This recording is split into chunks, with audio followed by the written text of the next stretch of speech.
Olá, estamos começando mais um Saúde e Algo Mais. Hoje temos um tema que tem muitos tabus em torno dele, que é a disfunção sexual masculina. Mas para vocês terem uma ideia da importância do tema, é que o sexo é um dos 4 pilares da qualidade de vida, segundo a Organização Mundial de Saúde. E é bem verdade que existe um grande tabu, principalmente por parte dos homens, em discutir esse tema e até mesmo em buscar auxílio diante de problemas dessa natureza. Portanto, hoje nós vamos conversar sobre as disfunções sexuais masculinas com o urologista Dr. Flávio Faria, que está aqui via web para conversar com a gente, né? Nesse momento ainda de pandemia, estamos tomando aí todos os cuidados e por isso ainda continuamos via web. Flávio, obrigado aí por aceitar o nosso convite para falar de um tema que é muito importante, né?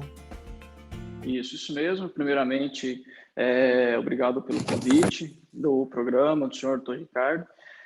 Ainda mais para tratar de um tema tão importante, como o senhor falou, um dos pilares, segundo a OMS, e que não é tão discutido, que não é tão tratado, que às vezes as pessoas não buscam tanto a ajuda médica, principalmente por causa desse tabu que gira em torno aí do tema. E ainda continua um tabu muito grande, Flávio? Doutor Ricardo, continua. Continua tanto que o paciente, às vezes, ele vem tanto motivado, é claro, pessoalmente, como motivado pela esposa, por às vezes não estar tão bem no relacionamento, isso começa a afetar a vida sexual do casal. E aí ele vem com um receio, vem um pouco constrangido por tratar do tema, e é um tema muito comum, um tema muito frequente, e que afeta a qualidade de vida. Às vezes é comum até que as mulheres, né, abordem o tema inicialmente na consulta, não é verdade?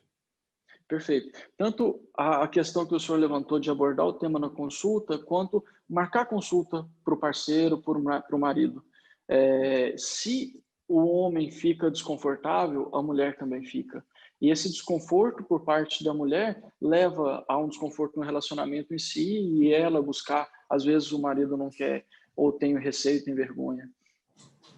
E quais são as principais, né, disfunções sexuais do homem? Você pode falar para a gente rapidamente? Rapidamente não, você tem tempo aí para a gente conversar sobre esse assunto, mas para que as pessoas saibam quais são as principais dificuldades, né? Tá tudo muito envolvido, tudo muito próximo. Temos a ejaculação precoce, a ejaculação rápida, temos, por outro lado, a ejaculação retardada, que é quando a pessoa não consegue ter uma ejaculação. E tudo isso anda bem junto com a disfunção erétil em si, com a falta de uma ereção satisfatória para ter uma relação sexual satisfatória tanto para o parceiro, para o homem e para a mulher. E em que idade é mais comum, né, essa alteração da ejaculação? Temos basicamente 2 picos. Em relação, por exemplo, à ejaculação precoce, o adolescente, quando ele inicia uma vida sexual, ele vai ter uma chance maior de ter essa disfunção. Quer seja por ansiedade, por preocupação, por algum nervosismo, por exemplo, por inexperiência em si. Por outro lado, a disfunção erétil, a incapacidade de atingir uma ereção satisfatória, ela vai acontecer com um pico mais tardio, associado principalmente a doenças que têm fatores de risco cardiovasculares em comum, por exemplo, hipertensão, diabetes, dislipidemia. Tudo isso daí anda junto com as disfunções sexuais, principalmente na parte de disfunção erétil em si. No adolescente, né, quando há a questão da ejaculação precoce, é comum que ela desapareça com o tempo, né? E quais seriam as principais causas aí? Está ligado à ansiedade? Como é que vocês avaliam? Perfeito. A ejaculação precoce, a ejaculação rápida, podemos dividir entre primária e secundária. Essa ejaculação precoce secundária, como o próprio nome diz, há alguma coisa, por exemplo, a estresse, nervosismo, preocupação, ansiedade, quer seja com alguns aspectos da vida em si, mas também com a vida sexual. Então, se tem uma troca de parceira ou se tem um desejo sexual mais intenso, eu posso ter uma ejaculação mais rápida e que é resolvida com a resolução do problema de base. Por exemplo, quando a gente vê um adolescente, às vezes, tem uma ejaculação mais rápida e no decorrer do relacionamento, o relacionamento se torna mais estável, com uma participação mais ativa da parceira, é de se esperar que tenha uma resolução ou uma melhora do cunho da ejaculação, do tempo ejaculatório e, às vezes, até mesmo da qualidade da ejaculação em si. Então, tem muita relação com a ocasião, considerando-se que ela é secundária. Agora, eu posso ter alterações hormonais, a nível principalmente de serotonina, que me levam a uma ejaculação rápida, aí, por sua vez, uma ejaculação precoce primária. Ela vai sempre existir em todas as relações, durante toda a vida do indivíduo em geral. E essa é um pouco mais difícil da gente fazer o manejo.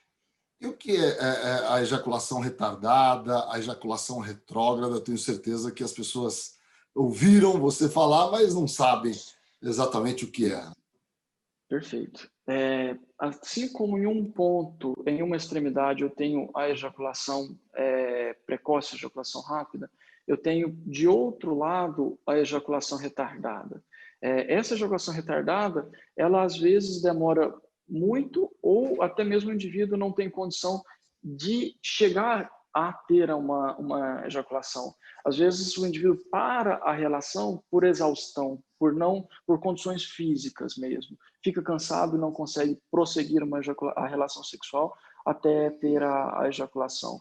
Então, é outro extremo. E, geralmente, ao contrário do que a ejaculação rápida, precoce, está relacionada ao mecanismo hormonal, serotonina, por exemplo, a ejaculação retardada está muito relacionada a questões emocionais, psicológicas e ao uso de algumas medicações. Por outro lado, temos a ejaculação retrógrada, que acontece quando o ejaculado não é eliminado, não é exteriorizado, e sim ele volta para dentro da bexiga. Isso aí acontece em algumas situações relacionadas a patologias, a problemas de sistema nervoso central, alguma cirurgia, no trauma de medula, no trauma raquimedular, ou em situações associadas à cirurgia de ressecção de próstata, por exemplo, que ocorre a interiorização para dentro da bexiga, uma condição extremamente benigna.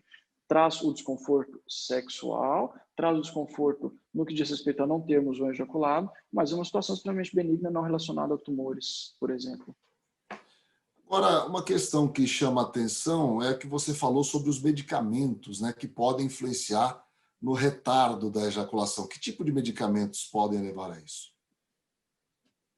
Geralmente, doutor Ricardo, são drogas que agem no sistema nervoso central. Um exemplo muito típico que temos é a paroxetina, que fazemos uso, inclusive, para tratar uma ejaculação precoce, mas, dependendo da dose da resposta pessoal do indivíduo à dose proposta, à medicação proposta, ela pode levar a um retardo maior da ejaculação, até mesmo a ausência de ejaculação, a ausência do orgasmo em si.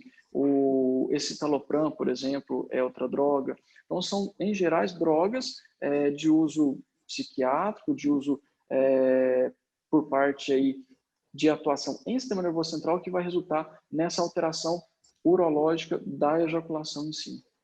E isso pode ser adequado, né? Não é necessário que o paciente suspenda a medicação, né? Deixa de tratar uma situação para beneficiar outra, né? É importante sempre com os médicos buscar o equilíbrio entre todas as ações, as necessidades de saúde, não é, Flávio? Perfeito, perfeito. Se for alguma droga geralmente de uso psiquiátrico, fazemos um segmento juntamente com o colega psiquiátrico para ajustar a dose. O objetivo não é resolver a questão, por exemplo, da ejaculação e perder a questão psiquiátrica ou alterar a questão psiquiátrica, considerando os níveis de prescrição. Mas sim, a gente conseguir alinhar tanto a parte sexual quanto a parte psicológica, psiquiátrica, para ter um resultado comum satisfatório. A gente vai fazer um pequeno intervalo, Flávio, e já voltamos para continuar a nossa conversa. Fiquem com a gente.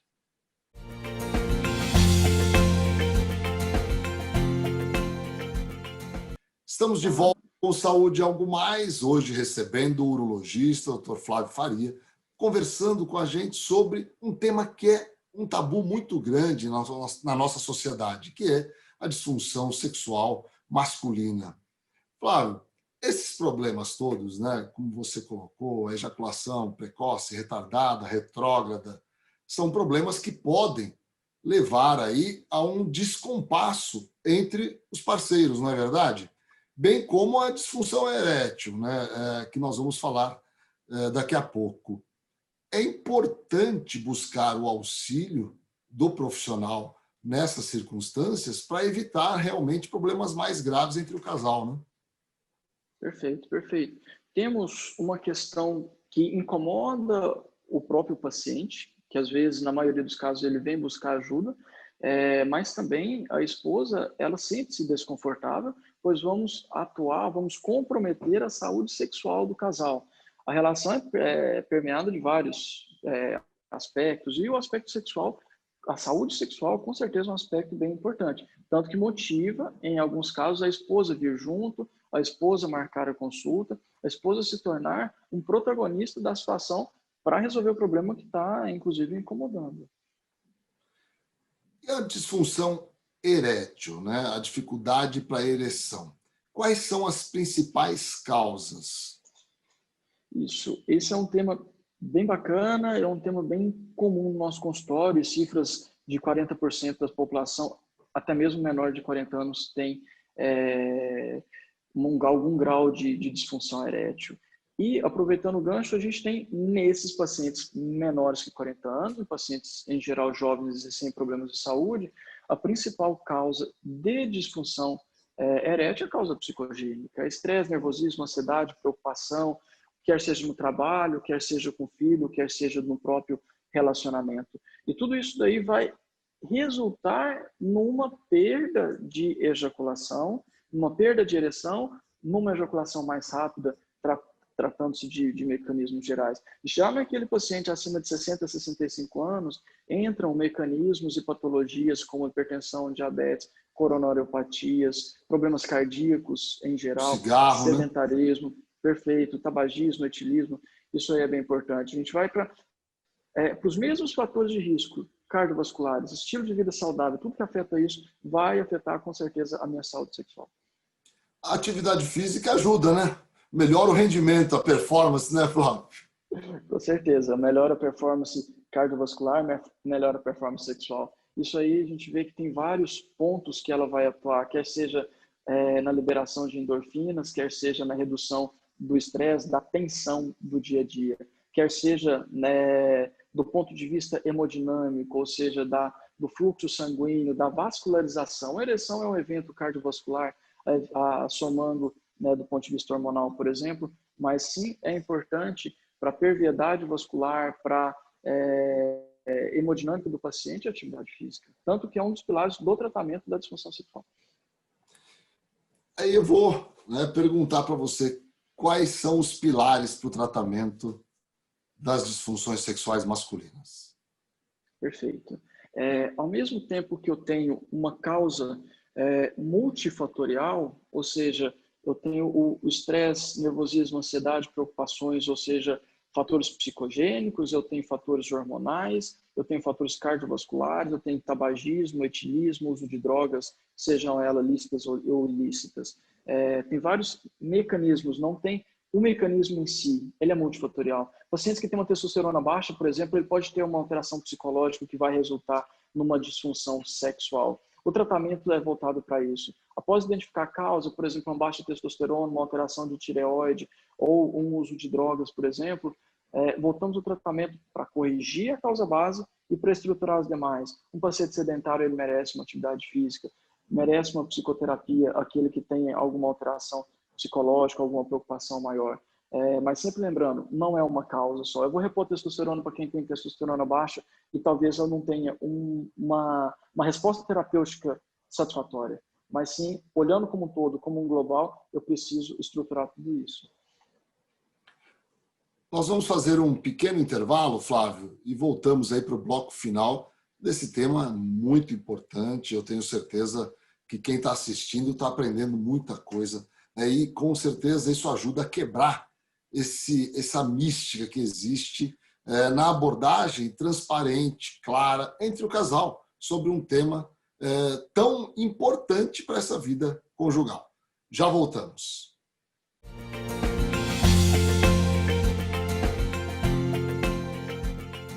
Estamos de volta com Saúde Algo Mais, hoje recebendo o Dr. Flávio Faria, médico urologista, falando sobre a disfunção sexual masculina. Flávio, o tratamento da ejaculação precoce, ele consiste da terapia mais algum medicamento e quando é necessário? Sim, perfeito. Ejaculação precoce como um mecanismo envolvendo uma alteração psicológica, estresse, nervosismo, ansiedade, preocupações em geral. Primeiro passo, psicoterapia. Acompanhar o paciente do ponto de vista psicológico para conseguirmos reduzir e melhorar isso daí. Segundo pilar, vai para medidas comportamentais, que são realizadas durante a relação sexual, a gente orienta na consulta. São medidas, às vezes, discutíveis, que têm um benefício para uma classe de pacientes e às vezes não tem para outra classe, mas são medidas posturais, são medidas comportamentais, que vai ter algum grau de benefício sim.